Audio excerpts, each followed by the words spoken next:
গাইছ আমি লিফ্টত যাব এতিয়া ওপৰলৈ এয়া মোৰ সহপাঠী এইটো বেয়া হ'বলা এয়া লিফ্টে বেয়া ওলালে গাইছ বল বল বেলেগলৈ যাওঁ বল আহিছে গাইছ কুমা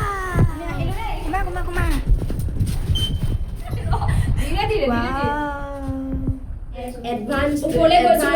মডাৰ্ণ টেকনলজি ইউজ কৰি আমি এতিয়া ইউনিভাৰ্চিটিত পঢ়িছোঁ আগৰখনত মানে আমি অকল ষ্টেপেদি যাব লাগে কিন্তু এতিয়া আমি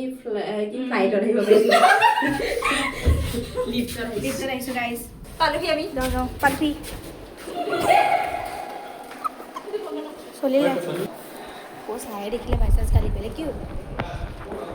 ফটোশ্বুট হৈ আছে আপোনালোকে যদি আমাৰ ভিডিঅ'টো চাই ভাল পালে তেন্তে লাইক ছাবস্ক্ৰাইব যি আছে মানে চব কৰি এয়া মালিক কিন্তু এণ্ডিংটো আমি কৰি দিছোঁ কাৰণ আমি ভাল চবৰে উন্নতি হোৱাটো বিচাৰোঁ আমি সেইকাৰণে মানে আমি এণ্ডিংটো কৰি দিছোঁ